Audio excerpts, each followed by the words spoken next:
Especially ಶಿಕ್ಷಣ ಸಚಿವರಾಗಿರ್ತಕ್ಕಂಥ ಅವರು ನೋಡ್ಲೇಬೇಕಾದಂತ story ಇದು. ಮಕ್ಕಳ ಪ್ರಾಣದ ಬಗ್ಗೆ ನಿಮಗೆ ಕಾಳಜಿ ಇಲ್ವಾ ಅಂತ ಕೇಳ್ತಾ ಇದ್ದಾರೆ ಎಲ್ಲರೂ. ಮಕ್ಕಳಿಗೆ ಏನಾದರೂ ಆದ್ರೆ ಸಚಿವರೇ ಯಾರ್ ಜವಾಬ್ದಾರಿ? ಕುಸಿಯೋ ಹಂತದಲ್ಲಿ ಸಿಂಧನೂರು ತಾಲೂಕಿನ ಸರ್ಕಾರಿ ಶಾಲೆ ಇದೆ, ಸಂಪೂರ್ಣ ಶಿಥಿಲಗೊಂಡಿದೆ. ಶಾಲೆಯಲ್ಲೇ ಮಕ್ಕಳಿಗೆ ಪಾಠ ಹೇಳ್ಕೊಡಲಾಗ್ತಾ ಇದೆ. ಆ ಶಿಥಿಲಗೊಂಡಂತ ಶಾಲೆಯಲ್ಲೇ ರಾಯಚೂರಿನ ರೈತ ನಾಗರ ಕ್ಯಾಂಪಿನ ಸರ್ಕಾರಿ ಶಾಲೆಯ ಅವ್ಯವಸ್ಥೆಯನ್ನ ನಾನಿವತ್ತು ಹೇಳ್ತಾ ಇದ್ದೀನಿ. ಜೀವ ಭಯದಲ್ಲಿ ಮಕ್ಕಳು ಪಾಠ ಕೇಳಬೇಕು, ಶಿಕ್ಷಕರು ಪಾಠ ಹೇಳಬೇಕು. ಕಟ್ಟಡದ ಪರಿಸ್ಥಿತಿ ನೋಡಿ ಪೋಷಕರು ಶಾಲೆಗೆ ಮಕ್ಕಳನ್ನ ಕಳಿಸೋದಕ್ಕೆ ಹಿಂದೇಟಾಗ್ತಾ ಇದ್ದಾರೆ. ಶಾಲೆಯಲ್ಲಿ 100 ಮಕ್ಕಳಿದ್ದ ಆ ಒಂದು ಶಾಲೆಯಲ್ಲಿ ಈಗ 30ಕ್ಕೆ ಕುಸಿತ ಕಂಡಿದೆ ಮಕ್ಕಳ ಸಂಖ್ಯೆ. 100 ಜನ ಇದ್ರು, ಈಗ 30ಕ್ಕೆ ಬಂದು ಇಳಿದಿದೆ. ಕಾರಣ ಏನು? ಶಿಥಿಲಾವಸ್ಥೆ. ಯಾವ ವ್ಯವಸ್ಥೆಗಳು ಕೂಡ ಸರಿ ಇಲ್ಲ. ಶಾಸಕರು, ಸಚಿವರು, ಅಧಿಕಾರಿಗಳಿಗೆ ದೂರು ಕೊಟ್ಟರು ಕೂಡ ಯಾವುದೇ ರೀತಿಯ ಪ್ರಯೋಜನ ಆಗ್ತಾ ಇಲ್ಲ. ಶಾಸಕರಿಗೆ ದೂರವಾಣಿ ಮೂಲಕ ಕರೆ ಮಾಡಿ ಹೇಳಿದ್ರೆ ಅನುದಾನ ಇಲ್ಲ ಅಂತಾರಂತೆ. ಬಿಇಒ ಕಚೇರಿ ಶಾಸಕರ ಮನೆಯಿಂದ 4 ಕಿಲೋಮೀಟರ್ ಅಂತರದಲ್ಲಿರ್ತಕ್ಕಂಥ ಈ ಒಂದು ಸರ್ಕಾರಿ ಶಾಲೆ ಇದು.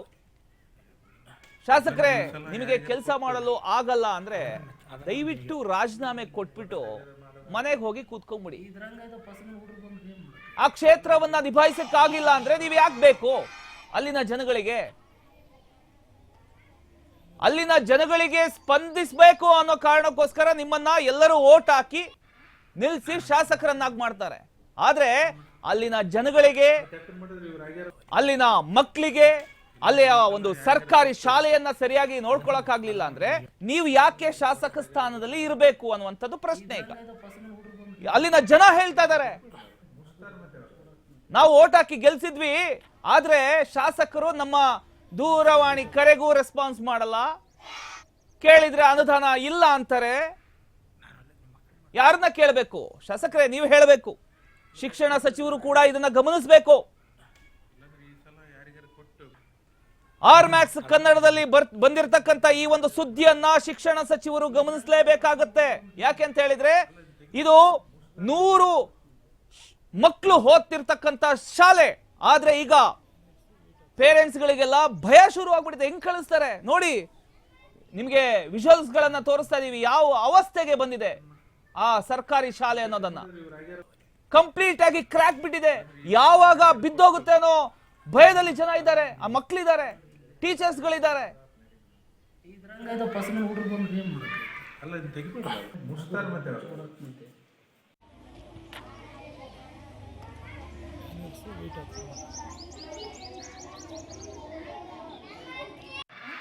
ನಾನು ಅಲ್ಲೇ ನಿಮ್ಮ ಮಕ್ಕಳು ಮಾಡ್ತೀನಿ.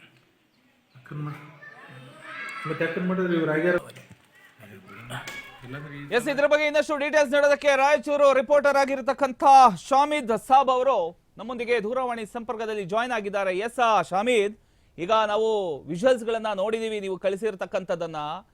ಇಂತಹ ಶಿಥಿಲಾವಸ್ಥೆಯಲ್ಲಿ ಸರ್ಕಾರಿ ಶಾಲೆ ಇದೆ, 100 ಜನ ಮಕ್ಕಳು ಓದ್ತಾ ಇದ್ರು, ಈಗ 30 ಜನಕ್ಕೆ ಬಂದು ಇಳಿದಿದೆ. ಇದಕ್ಕೆ ಕಾರಣ ಯಾರು? ಶಾಸಕರು ಏನ್ ಮಾಡ್ತಾ ಇದಾರೆ? ನಿದ್ರೆ ಮಾಡ್ತಾ ಇದಾರಾ ಅಥವಾ ಏನ್ ಮಾಡ್ತಿದ್ದಾರೆ ಅಂತ ಜನ ಏನ್ ಹೇಳ್ತಾರೆ ಈಗ ಇದ್ರ ಬಗ್ಗೆ? ಸರ್, ಅದ್ ಏನ್ ಹೇಳ್ತಿದಾರೆ ಅಂತ ನೀವೇ ಕೇಳಿದ್ರು ಶಾಸಕರನ್ನಾಗ. ನಾನು ಕೇಳಿ ಎಲ್ಲ ಬೇಸತ್ತಿದ್ದೀವಿ. ಹಲೋ ಹೇಳಿ ಶಾಮಿದ್, ಕೇಳಿಸ್ತಾ ಇದೆ. ಅದೇ ನಾವು ಕೇಳಿ ಬೇಸತ್ತಿದ್ದೀವಿ ಸರ್. ಇನ್ನೂ ಒಂದ್ ಏನಾಗೈತೆ ಅಂದ್ರೆ, ಇದು ನಮ್ಮ ಶಾಲೆ ಬಗ್ಗೆ ನಾನು ಹಂಪನಗೌಡರು MLA ಅವರು ಮತ್ತು MLC ಅವರು, ನಮ್ಮ ಜಿಲ್ಲಾ ಉಸ್ತುವಾರಿ ಮಂತ್ರಿ ಶರಣ ಪ್ರಕಾಶ್ ಪಾಟೀಲ್, ಸಣ್ಣ ನೀರಾವರಿ ಸಚಿವರಾದ ಬಸವರಾಜ್ ಅವರು, ಆಮೇಲೆ ನಮ್ಮ ರಾಯಚೂರು MP ಆದಂತ ಕುಮಾರ್ ಸರ್ ಅವರು, ಮತ್ತೆ ನಮ್ಮ ಶಿಕ್ಷಣ ಸಚಿವರಾದಂತ ಅವರು ಎಲ್ಲರಿಗೂ ತಿಳಿಸಿನಿ ಸರ್. ಆದ್ರೂ ಗೌರ್ಮೆಂಟ್ ಶಾಲೆ ಬಗ್ಗೆ ಸ್ವಲ್ಪ ಲೆಕ್ಕಾಜಿಲ್ಲ. ಇಲ್ಲಿದ್ದಂತ ಆತ ನಮ್ಮ ರಾಯಚೂರು DH ಮತ್ತೆ BO ಇವ್ರ ಅಧಿಕಾರಿಗಳು ಅನ್ಕರು ಕಾಂಗ್ರೆಸ್ ಗುಲಾಮರಾಗ್ಬಿಟ್ರ ಸರ್.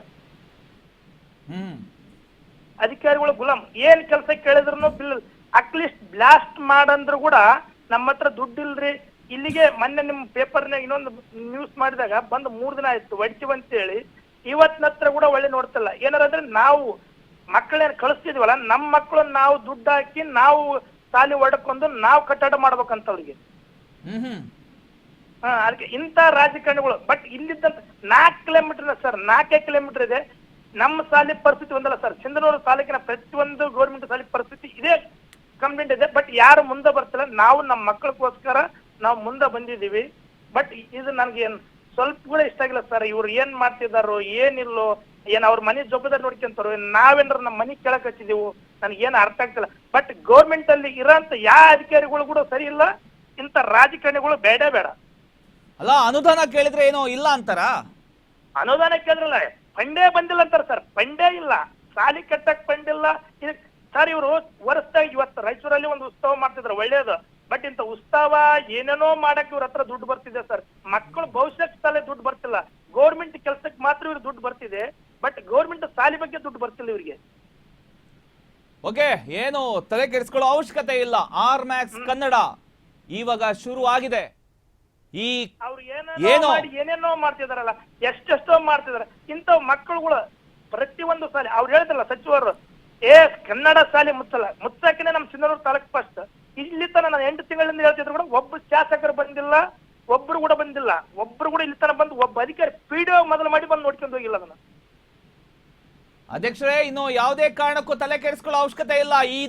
ಈ ಸರ್ಕಾರಿ ಶಾಲೆ ಸರಿ ಆಗುವವರೆಗೂ ನಮ್ಮ ಚಾನಲ್ ನಿಮ್ಮೊಂದಿಗೆ ಇರುತ್ತೆ, ನಿಮ್ಮ ಜನಗಳ ಜೊತೆ ಇರುತ್ತೆ. ಆ ಶಾಸಕರು ಯಾಕೆ ಮಾಡಲ್ಲ ಅಂತ ನಾವು ನೋಡ್ತೀವಿ. ನಿರಂತರವಾಗಿ ಇದು ಶಾಲೆ ಸರಿ ಹೋಗೋವರೆಗೂ ನಾವು ನಿರಂತರವಾಗಿ ಕಾರ್ಯಕ್ರಮ ಮಾಡ್ತಾನೆ ಇರ್ತೀವಿ, ಸುದ್ದಿ ಮಾಡ್ತಾನೆ ಇರ್ತೀವಿ. ಇದನ್ನ ಎಲ್ಲವರೆಗೂ ತಲುಪಿಸ್ಬೇಕು, ಅಲ್ಲಿವರೆಗೂ ತಲುಪಿಸೋಣ. ಇಲ್ಲ ಸರ್, ಅದು ಒಂದು ಮಾಡಿಕೊಟ್ರೆ ತುಂಬ. ಎಸ್ ಅಧ್ಯಕ್ಷೆ, ಥ್ಯಾಂಕ್ ಯು ಸೋ ಮಚ್.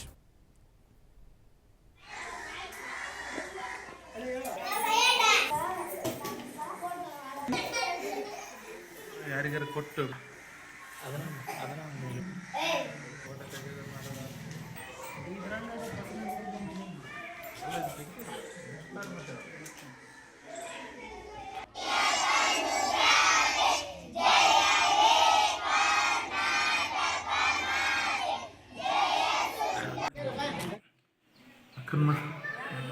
ಮತ್ತೆ ಯಾಕಂದ್ ಮಾಡಿದ್ರೆ ಇವ್ರು ಆಗ್ಯಾರ.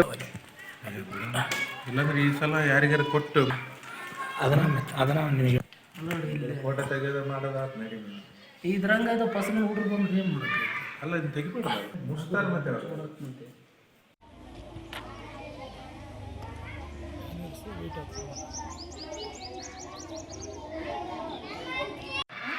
ನಾನು ಅಲ್ಲೇ ನಿಮ್ಮ ಮಕ್ಕಳು ಮಾಡ್ತೀನಿ.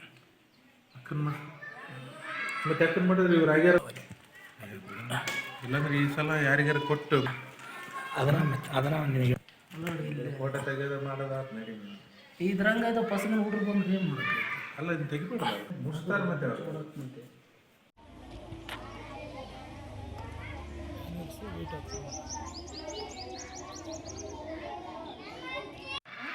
ನಾನು ಅಲ್ಲೇ ನಿಮ್ಮ ಮಕ್ಕಳು ಮಾಡ್ತೀನಿ. ಮತ್ತೆ ಯಾಕಂದ್ ಮಾಡಿದ್ರೆ ಎಸ್, ಇದ್ರ ಬಗ್ಗೆ ಇನ್ನಷ್ಟು ಡೀಟೇಲ್ಸ್ ನೋಡೋದಕ್ಕೆ ಆಗ್ಲೇ ತಾಲೂಕು ಅಧ್ಯಕ್ಷರು ಇದ್ರು. ಈಗ ಆಕ್ಚುಲಿ ರಾಯಚೂರು ರಿಪೋರ್ಟರ್ ಆಗಿರತಕ್ಕಂಥ ಬಂದೆ ನವಾಜ್ ಅವರು ನಮ್ಮೊಂದಿಗೆ ಸಂಪರ್ಕದಲ್ಲಿ ಇದ್ದಾರೆ. ಎಸ್ ನವಾಜ್, ಈಗ ಶಾಲೆಯ ಶಿಥಿಲಾವಸ್ಥೆಯನ್ನ ನಾವು ಗಮನಿಸ್ತಾ ಇದ್ದೀವಿ. 100 ಜನ ಓದ್ತಿದ್ದಂಥ ಶಾಲೆ ಅದು ಈಗ 30 ಮಕ್ಕಳಿಗೆ ಬಂದು ಇಳಿದಿದೆ. ಏನು ಈ ಕತೆ ಅಂತ? ಪ್ರಮೋದ್ ಅವರೇ, ಅದು ಸರ್ಕಾರಿ ಹಿರಿಯ ಪ್ರಾಥಮಿಕ ಶಾಲೆ ರೈತನಗರ್ ಕ್ಯಾಂಪು.